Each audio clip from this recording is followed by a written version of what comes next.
No vídeo de hoje temos o primeiro conversível do canal, galera. Um dia muito feliz. Temos aqui uma SLK 300, pois é um carro ímpar para quem gosta dos conversíveis com capota que você vai ver logo mais abrindo, que é muito legal de ver. Tem motor 2.0 CGI e câmbio de 9 marchas com conversor de torque. Vou mostrar tudo em detalhes para vocês, então vem comigo.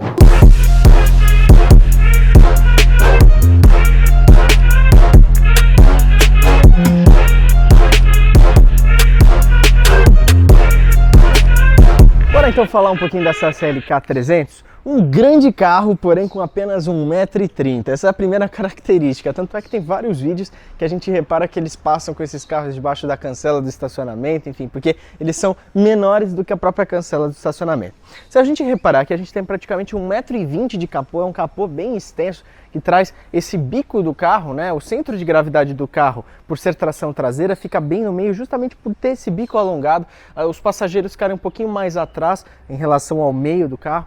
Então você consegue distribuir muito bem esse peso e é um carro muito divertido por ter tração traseira, tá? Vamos falar um pouquinho aqui da frente. Esse bico avantajado, ele tem uma desvantagem, é muito bonito, mas como vocês podem ver, até essa rampinha aqui, ó, a gente está praticamente menos de um palmo dessa rampinha. Então você percebe que ele realmente, em São Paulo, em regiões com muitas valetas, ele acaba sofrendo, tá? A gente tem aqui um para-choque que é muito bonito, né, da Mercedes. Essa estrela você tem que tomar cuidado porque ela tá entre os símbolos mais roubados no mercado. Então assim, o pessoal rouba esse símbolo porque ele vale aí uma graninha. Então tem que tomar cuidado. No meu caso, eu personalizaria ele, deixaria ele preto, fosco, enfim. Porque quando está personalizado ele perde esse valor de mercado e o pessoal não rouba. Mas o que você acaba vendo aí de GLAs, enfim, várias Mercedes C200, C300, enfim, com esse tipo de emblema roubado, é muito grande, tá? Temos aqui faróis com projetores em xenon, né? Temos aqui a parte de DRL que ilumina aqui acima e também abaixo aqui. Então fica bem interessante esse carro com uma iluminação noturna, tá? Temos a seta aqui também, limpador de faróis. Temos aqui embaixo do limpador os sensores dianteiros, né? Temos aqui escondidinho, ó, no meio e ali também os sensores dianteiros. É uma frente bem avantajada, então isso acaba ajudando bastante.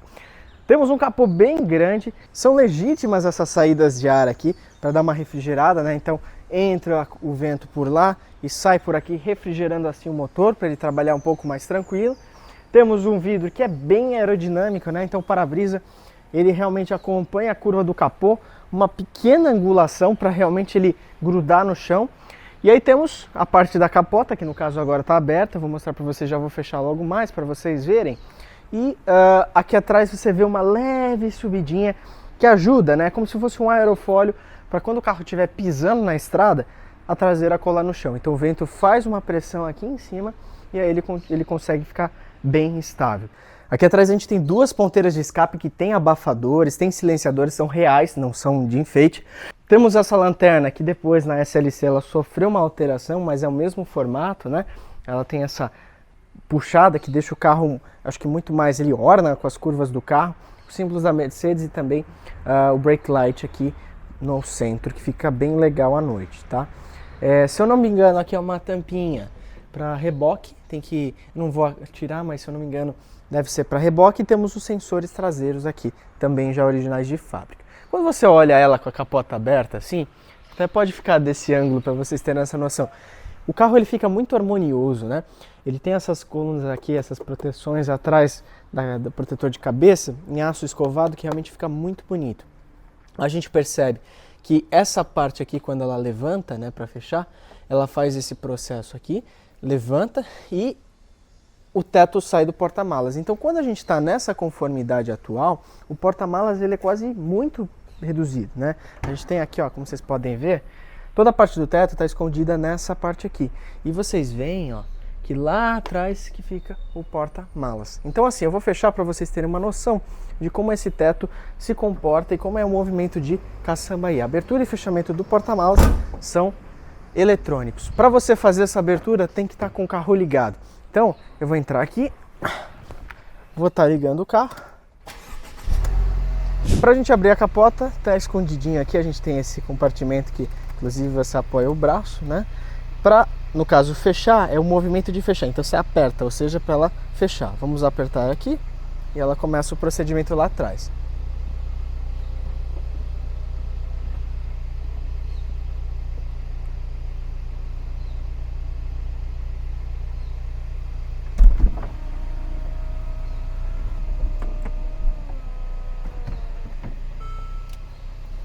Prontinho, teto fechado, né? Vou desligar o carro aqui.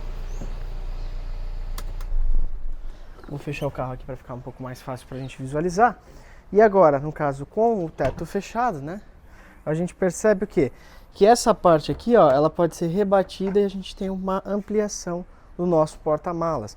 Por mais que aqui, ó, quando você fecha, ele ainda tenha um abauladinho aqui, ele aumenta um pouco a capacidade. Em ficha técnica são 255 litros nesse modo aqui. Quando você fecha aqui, por mais que ele tenha a mesma curvatura aqui praticamente do teto, você acaba perdendo aqui uns 50, 80 litros, enfim. Então, se você vai carregar bagagem, não esqueça de deixar dessa forma para ampliar um pouquinho do seu espaço de porta-malas e, consequentemente, se tiver assim, toma bastante cuidado. Você não pode abrir o teto com ele assim, você pode estragar o mecanismo. Então, sempre trave aqui para poder jogar o teto nessa região. A gente tem os braços pantográficos, né, para sustentação, ó. Eles estão com a sua vida útil bem legal, né? Então ele consegue manter totalmente aberto. Aqui atrás a gente tem a parte de triângulo, né, que fica localizado aqui na tampa. E aqui embaixo a gente tem a parte de step, que no caso é um pneuzinho daqueles temporários estilo run flat, né? E aqui a gente ainda tem original, todo o kit para troca aí, tá bom? Mas é um step temporário, né, dos pequenininhos aí, justamente porque as aro 18 não caberiam aqui atrás, então ficaria realmente muito, o espaço é muito reduzido. Então, ainda que tenha no caso, um pneuzinho temporário, muitas vezes vem com o pneu run flat, nem esse temporário tem, né? Eu, modéstia à parte, não gosto de pneu run flat, não traz conforto ao dirigir e também para as ruas do Brasil acho muito complicado, eu colocaria pneus originais. Bom, com o teto fechado a gente vê que a aerodinâmica ainda mais é prevalecida, né? Então a gente tem essa curva aqui acompanhando o teto e fazendo aquela pressão que eu falei na parte de baixo. Agora a gente vai abrir a capota para vocês verem os detalhes internos com melhor assertividade, até porque o carro é pequeno e cabe 2 pessoas para a gente conseguir filmar.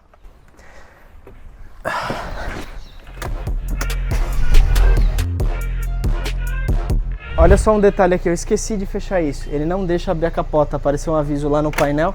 Quando eu faço isso, aí ele autoriza a gente a abrir a capota. Agora sim.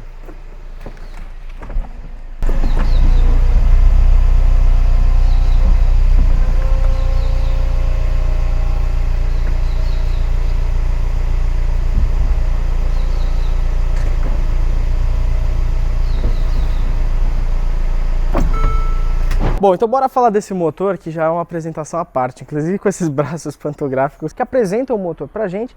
A gente tem aqui o motor 2.0 turbo, né, o famoso motor CGI aí da Mercedes.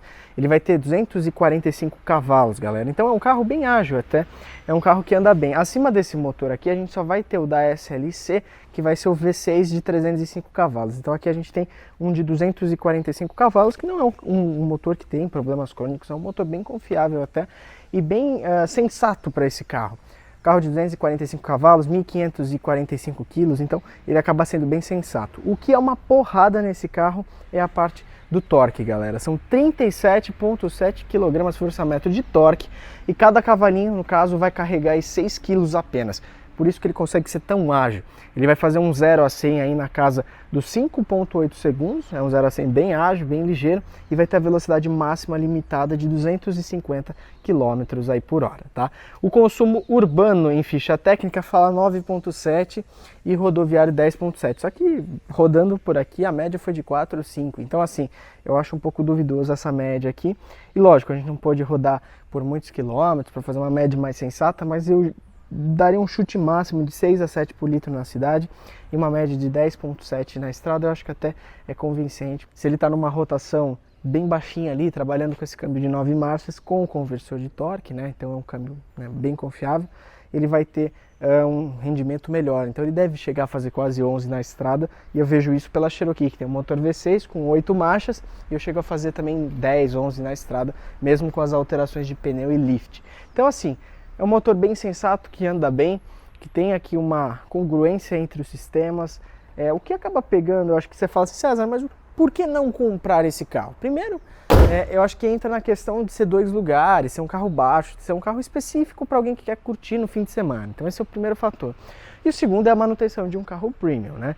Aqui a gente está falando de um jogo de pneus 245 45 R18, então uma tala larga, perfil fino, é um pneu caro, você vai gastar em 300 em cada pneu. Você está falando aqui de qualquer manutenção de um Mercedes, então você está falando de, às vezes, amortecedores na faixa de R$ 3.500 cada um. Então você está falando de itens que são caros de você manter.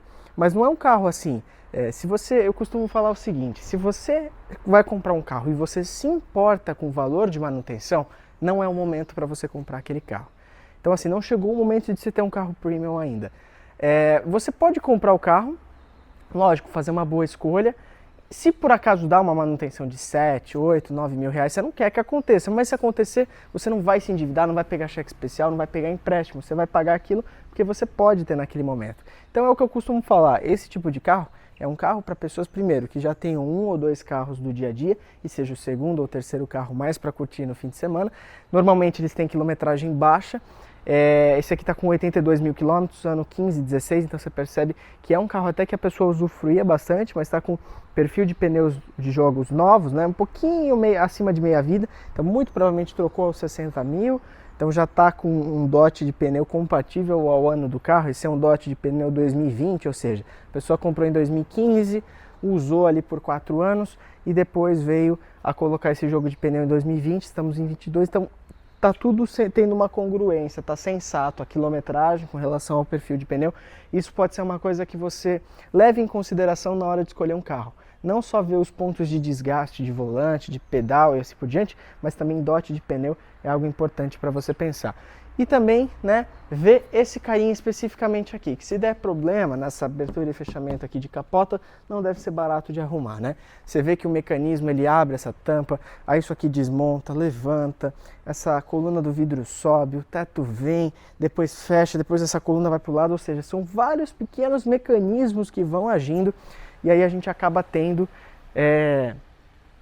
parte a parte se montando até lacrar totalmente. Então se uma pecinha dessas dá problema, também não deve ser barato de resolver. Não é um carro para amadores, não é um carro para uma pessoa que vai comprar isso pelo primeiro carro, é um cara que é um público certo que esse carro vai ter. Bom, agora eu te convido a conhecer aqui dentro toda a tecnologia embarcada que ele tem. Bora? Bom, galera, estamos por dentro dessa Mercedes SLK 300, muito bonita por sinal, né? Essas são as primeiras impressões aqui que vocês podem ver. Vou começar mostrando um pouquinho dessa parte da porta aqui, tá, galera? Num carro que ele é conversível, vocês podem reparar que aqui, ó, ao lado não tem nenhum botão, a não ser o ajuste de lombar, né? Que ele acaba inflando aqui o banco. Todos os comandos de banco são feitos aqui por essa extremidade. Vou até fechar um pouquinho para ficar mais perto de mim aqui. Você consegue perceber o que? Aqui, ó, ajuste do assento. Então, ó, ele vai indo para frente, ó.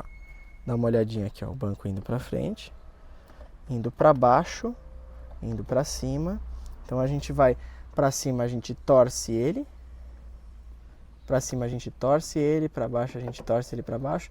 E aqui a gente estica. Então ele tem vários movimentos, como qualquer carro com banco eletrônico, mas especialmente aqui, por conta de ser um carro bem baixinho, a gente tem que, às vezes, quando você é mais alto, você tem que realmente abaixar isso aqui para você não ficar com a cabeça acima do teto, né? A gente tem o encosto, então ele indo um pouquinho para frente, ó, tá vendo? E para trás. E aqui esse botão em cima não acontece nada, tá? É só para ficar bonitinho um formato de banco aqui. Temos a memória de banco também, então deu clique no 1, ó, segurando. Ele se ajusta para a pessoa 1, que era bem grande, por sinal. Ele jogou o máximo para baixo e deixou o volante também salvo numa posição mais para baixo. Ou seja, o carro fica quase deitado, bem esportivo, né? Aí a posição 2, por exemplo, ó, segurando, ó, o volante foi um pouquinho para cima, o banco está indo para frente, tá vendo? Provavelmente era a companheira dele, que é bem pequenininha, do ex-dono do carro, ó, e bem para frente, ó, tá vendo? Então você consegue salvar essas memórias de banco e segurando os botões aqui, você consegue ir na posição que estava. Assim, eu, modéstia à parte, acho que poderia não ter que ficar segurando. Eu falei isso na Tiguan também, né? Você dá um clique e ela vai e se posiciona. Você não tem que ficar fazendo esse movimento, isso é realmente muito chato aqui. Então eu vou só deixar ajustado para mim aqui para ficar mais confortável. E às vezes vocês ouvem esse barulho assim, ó, que range, é o couro batendo aqui atrás dessa parte plástica. Isso foi uma coisa que eu reparei. Quando você chega todo para trás, ele realmente roça aqui nessa parte de couro e faz esse range-range. Mas só se ele tiver lá no máximo para trás. Bom, aqui vamos então fechar a porta para a gente ver a parte de rebatimento aqui, no caso dos retrovisores. Botão do meio, tem que ligar o primeiro estágio aqui. Então, botão do meio, ele vai retrair totalmente os retrovisores, tá? mais um clique ele abre. Aqui a gente seleciona qual retrovisor nós queremos. Então, por exemplo, quero o da esquerda. Então eu vou lá e ajusto internamente ele. Então, quero o da direita, ajusto o retrovisor lá para eu ter uma melhor visão aí do carro, tá? Então, quando você está com a capota fechada e você quer abrir inclusive aquela segunda partezinha do vidro, você abaixa aqui. Ele vai abrir os dois de uma vez, ou seja, os dois lados, e abaixa totalmente, como está aqui. Mas isso só dá para fazer com a capota fechada, depois eu mostro para vocês, tá? Bom, aqui ao centro então temos o nosso câmbio de 9 marchas da Mercedes, é um câmbio bem confiável, com conversor de torque, 9 marchas que vão te trazer aí um conforto ao dirigir na estrada, tá? É um pouco diferente para você colocar aqui, você liga o carro, então normalmente o parking aqui já está aceso, né? Você não tem o P, então quando você põe, por exemplo, você quer no drive, é só você ligar o carro e pôr aqui para baixo, ele já vai para o D. Ele já tira do P e já vai para o D. Você quer parar de novo? Então você clica aqui no P, ele já vai mudar automaticamente. Se você quiser, por exemplo, engatar ré, é só você jogar para frente, tá? Ó, ele já vai entrar ré. Lembrando que esse carro não tem câmera de ré, tá? Não veio original. Provavelmente tem que desbloquear essa multimídia para você conseguir usar. Então ele não vem com câmera de ré, apenas os sensores que também estão aqui acima, ó. E ele consegue ir delimitando o espaço, então ele vai apitando ali, tá? No meio temos o neutro, tá? E o parking, apertando o P, ele trava o carro aqui. Lembrando que esse carro aqui, ele tem esse botão aqui, ó, que é o botão, deixa eu pôr no drive,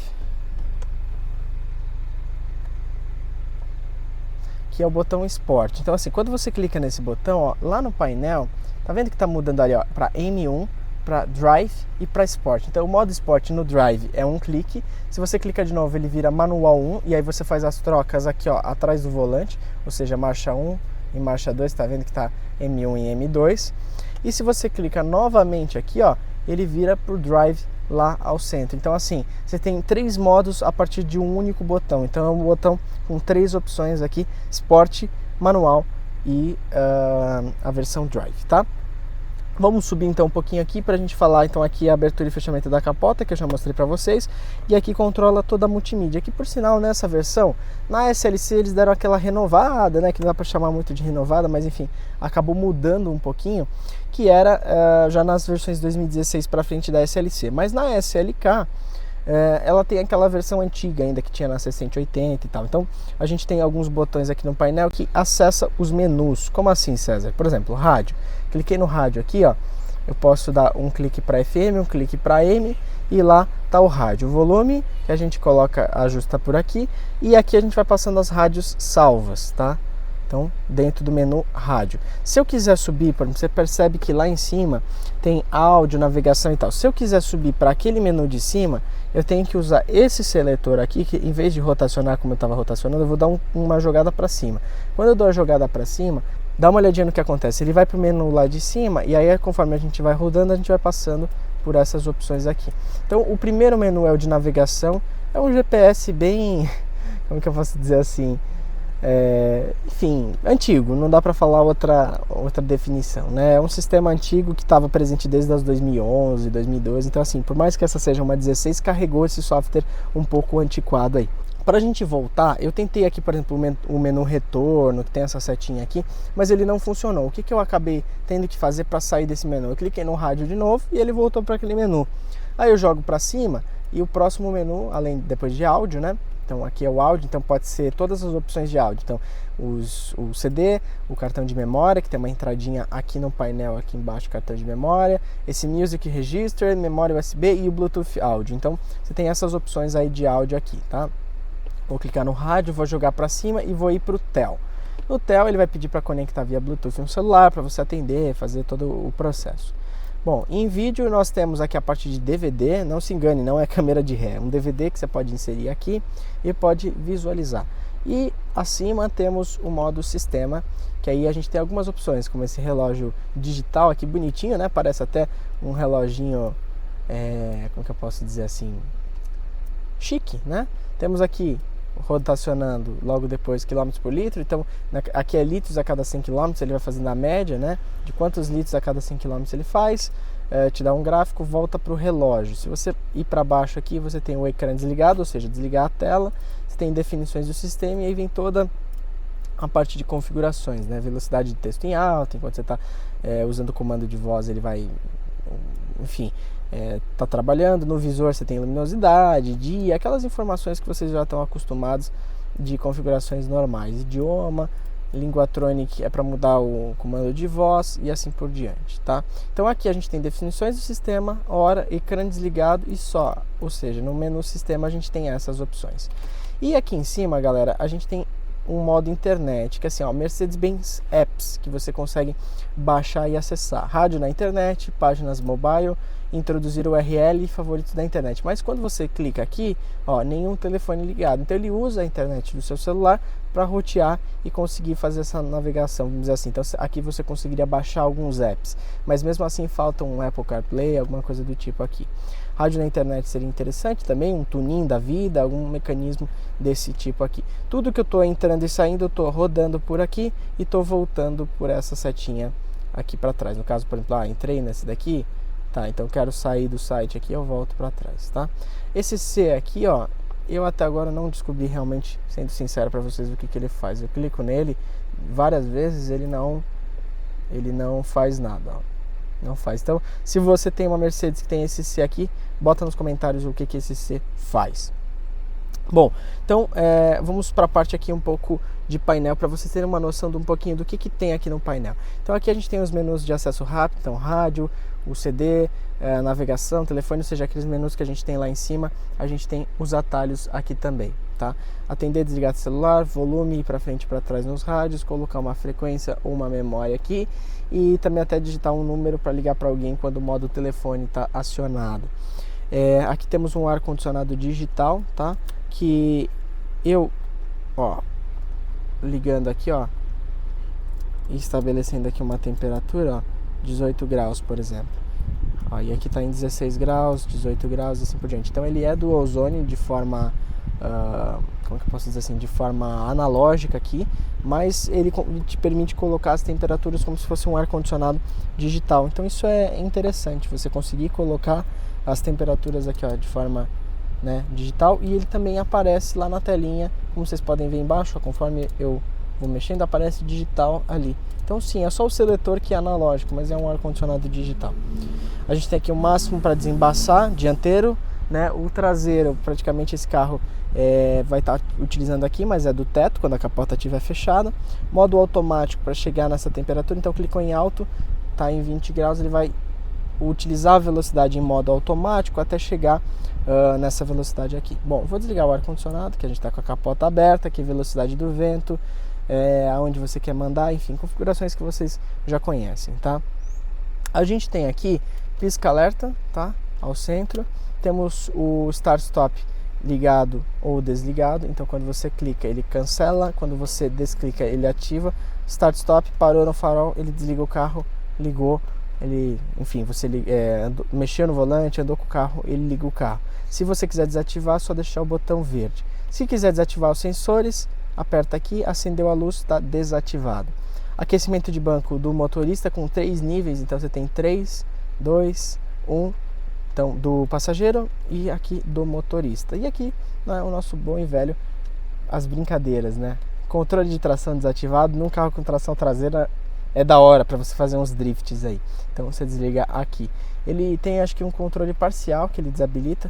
Não sei se ele desabilita a estabilidade ou controle de tração, um dos dois só, mas tem um botãozinho aqui para você desabilitar ele. Ao centro, a gente tem aqui, ó, um porta-objetos. É quase uma miniatura, né, de porta-objetos, é bem pequenininho. E aqui temos uma saidinha de 12 volts também, para a gente colocar algum acendedor aí de cigarros ou até mesmo um foguetinho daqueles USB, tá? Vamos subir aqui para a gente conseguir enxergar essa parte de cima. Aqui a gente vai estar falando de 2 botões que eu também não sei para que serve. Eu procurei na internet bastante. Se você tem uma SLK, aproveita e fala pra gente. Aqui tem um símbolozinho de reboque, então eu acredito que se você for rebocado, você pressionaria aqui. E esse botão aqui que tem uns risquinhos, galera, eu juro para vocês que eu procurei bastante e não encontrei o que significa esse botão. Então, quando você clica ele, ó, ele dá 3 pisques vermelhos, agora não piscou. mas ele dá 3 pisques vermelhos. Tem alguma coisa relacionada a alarme, a mandar alguma mensagem de seguro, acho que é alguma coisa do tipo, tá? Aqui em cima, eu acho que a luz está até conflitando, mas aqui deu para ver, ó. Temos um botão para luz de LED, temos um outro botão para, no caso, desligar a luz quando abre as portas, ligar a luz, e outro botãozinho de iluminação. O parasol é uma piada, né, galera? Acho que é só para ter o espelhinho, porque isso aqui não tem sol nenhum que ele pare, né? Olha isso, 4 dedos aqui praticamente, realmente muito pequenininho. Tua mulher vai te xingar se você comprar esse carro, porque não tem espelho decente. E aqui também não temos um espelho dos maiores, é a mesma coisa, bem pequenininho, tá? Temos aqui um retrovisor fotocrômico que se ajusta aí de acordo com a utilização dos faróis sobre ele, tá? O freio de estacionamento é no botão já, então você puxa para destravar e empurra para acionar, tá? Temos aqui os faróis, então modo automático, modo DRL, modo farol baixo. Se eu puxo aqui, temos o farol alto, né? E aqui, ó, a gente consegue acender um lado só e o outro lado. Por que isso aqui? Na Europa talvez seja comum você acionar um ou outro para sinalização, alguma coisa do tipo. Se alguém souber também, aproveita e coloca aí nos comentários. Você consegue acender uma lâmpada de um lado e uma lâmpada do outro, tá? Acho que deve ser alguma legislação de você estacionar, você ter que acender o lado que você está parado, não sei, alguma coisa do tipo assim. E aqui temos a luz de neblina, que também é acionada para farol de neblina, tá? Essas são vamos dizer assim, os botões. Tem uma coisa interessante ficar escondidinha aqui atrás, que é piloto de cruzeiro, né? Então aqui a gente abaixa a velocidade, ou seja, chama Speedtronic aqui na Mercedes. Ó, 40, 50, 60 e aí vai indo mais baixo. Se eu boto essa alavanca lá para cima com força, ele sobe 10. Se eu vou só dando um toquinho assim, ele vai subindo de 1 em 1, ó. Tá vendo? Vai indo de 1 em 1. Aqui quando eu clico nesse botão aqui, ó, ele desliga e liga o controle de cruzeiro, tá? Então, esse botão aqui meio que ativa e desativa. Temos aqui as borboletas atrás do volante e temos também mais escondidinho, deixa eu tentar mostrar para vocês aqui, mais escondidinho aqui atrás, não sei se vai focar para vocês, a gente tem aqui, ó, ajuste eletrônico de volante, não só altura, mas também de profundidade eletrônico. E um dos motivos para isso aqui ser eletrônico é que, assim, por exemplo, eu tô com ela bem baixinha, tá vendo aqui, ó, para dirigir bem colada na minha perna. Quando eu desliguei o carro e abro a porta, ó, ela sobe automaticamente para que eu consiga virar a perna e sair sem que eu fique batendo aqui. Então, por isso que ela é eletrônica, para já fazer esse processo quando você desliga e abre, tá? Temos as saídas de ar no estilo Mercedes, né? Esse círculozinho bem legal, bem interessante, que você pode rotacionar e mirar para você, tá? Esse aqui não dá para você fechar ele, você tem que fechar nos modos aqui, você não tem como, por exemplo, rodar para, sei lá, para trás, entendeu? Deixar ele fechado. Não, ele só consegue nesses movimentos. E aqui dentro do porta-luvas a gente tem 2 compartimentos, tá? O compartimento de porta-luvas e o compartimento de manual, que desse carro provavelmente deve estar lá na loja, mas enfim, você tem 2 compartimentos aí para você colocar. Nos lados temos porta-revistas, temos aquele acabamento Premium Mercedes inteiro, o carro é soft touch, tá? Não tem plástico duro em nada, né? Não dá para se esperar coisa diferente nesse tipo de carro. Soft touch, couro, até aqui, ó, é soft touch. Nesse plastiquinho que tem por trás do porta-revista, a gente tem soft touch. Se fosse aqui um Volkswagen, a gente já teria plástico duro aqui. Temos aqui, não só Volkswagen, né? Qualquer um, Fiat, enfim, qualquer um já seria plástico duro nessa parte aqui. Temos um porta-revista aqui também em couro e o mesmo padrão fica mantido aqui nos 2 lados, então você consegue ter esse mesmo interior. Até aqui, galera, olha que coisa curiosa, até aqui dentro, ó, toque macio. É uma partezinha desprezível que algumas marcas economizariam, mas como a quantidade de carros como esse é produzida, não justifica economizar esse tipo de acabamento. Soft touch, o carro todo é soft touch, não tem, até agora eu não achei um lugar que é plástico duro, com exceção da tampa lateral aqui, ó, que é plástico duro, mas de resto não tem absolutamente nada. A qualidade de som é muito boa, a gente tem falantes aqui, temos 2 tweeters aqui na frente, ali nas colunas laterais temos outros tweeters também, acredito que seja falante frontal, esse aqui sejam os tweeters. A gente tem nas portas, e a gente tem aqui atrás, não sei se é um subwoofer, mas é um falante grande aqui que dá um grave bem interessante nesse carro. E temos airbags aqui que não sei se dá para chamar de cortina, mas enfim, na porta, na lateral direita, airbag frontal, airbag para o motorista, e aqui também temos o símbolo à esquerda de airbag de cortina aqui atrás. Então é um carro bem seguro, né, com acabamento bem premium. Para o ano 2015 e 2016, eu acho que a interface aqui ficou um pouquinho ultrapassada, né, porque é a mesma de 11 e 12 que eles carregaram. Aí na SLC, eles mudaram para aquele padrão já mais atual, que ainda é antiquado relacionado aos atuais mesmo, né? Mas enfim, já deu um upgrade. Eu acho que esse carro aqui merecia, sei lá, de 13 para frente, já ter a atualização dessa interface. Mas hoje em dia você consegue substituir isso aqui, colocar uma multimídia interessante, com Apple CarPlay, enfim. Isso daí não veria como um problema. E só para finalizar, a gente tem aqui ainda com um revestimento aqui em carpete. Não sei se é carpete, isso aqui é um veludo, né? Praticamente para um óculos, para você pagar de patrão. Nota A. Temos dois porta-copos que também fecham aqui com acabamento. E temos aqui dentro, ó, abertura. Olha que louco. Quando eu abro aqui, ó, ele abre sozinho o suporte aqui. E temos uma USB, mais uma porta 12 volts. E até que o tamanho é interessante do porta-trecos aqui que a gente tem ao centro. O ajuste, para quem tá aqui, ó, não existe na direita. Então ele também é na porta. Então todos os ajustes são eletrônicos nesse carro. Aqui a gente tem uma escondidinho aqui, né? Uma redinha para você conseguir colocar alguns objetos, prender algumas coisinhas aqui que não tem no lado do motorista. Então isso só vai ter para o passageiro que vai ao lado, tá? Então, para a gente fechar novamente aqui a nossa capota, a gente ligaria o carro e puxaria aqui para frente, empurraria para frente para ele fazer esse movimento de fechar a capota, tá bom? Esse aqui, como eu mostrei, ele abre todos os vidros. Então, galera, agora vocês vão conferir a análise final aí do carro. Bom, o que você achou do review dessa máquina? Um carro diferenciado, convenhamos, né? Se você pretende ter um carro como esse, tem que ter algumas coisas que você tem que pensar antes de comprar. Não é um carro para uma pessoa que só tem um carro, é um carro esportivo, é um carro que vai levar você a um outro tipo de uso, né? A começar de termos só 2 lugares. Também um porta-malas de 225 litros, que é bem pequeno, né? E também temos um motor que não é nada econômico, que ele vai chegar a fazer uma média de 4 a 5 na cidade, uma média de 8, 8,5 na estrada. Então não é um carro nem um pouco econômico e também com seu perfil de pneus com rodas aro 18 e esse prolongamento aqui do seu para-choque acaba pegando muito facilmente em qualquer valeta, lombada, enfim. Então para São Paulo ou para qualquer outra metrópole você tem que pensar, é um carro a se pensar.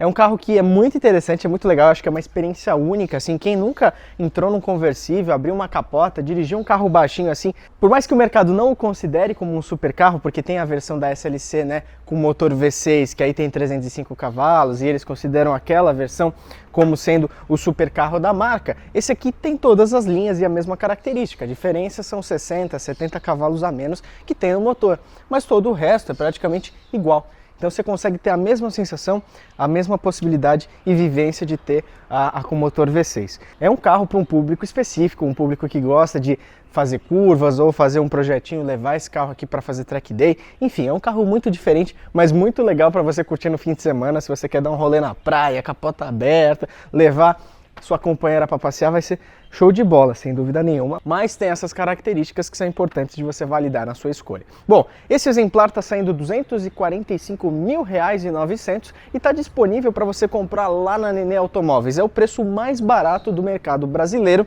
de uma SLK 300 com motor 2.0 CGI ano 15 e 16. É um exemplar de 85 mil quilômetros, eu pude ver aqui nos percursos que eu percorri até aqui e também manobrando, consegui ter a vivência que é um carro que está muito íntegro, que não tem barulho de suspensão, é um carro que está muito legal, lógico que sempre se faz uma análise mais aprimorada na escolha de um carro, mas a minha primeira impressão é positiva sobre esse exemplar. Se você procurar um, pode ser uma boa você dar uma olhada nesse aqui. Bom, deixa nos comentários o que você achou desse review, deixa o seu like, aproveita e participa comentando também se você já tinha entrado num desses e tamo junto, até o próximo vídeo, não esquece de ativar o sininho. Tchau, tchau!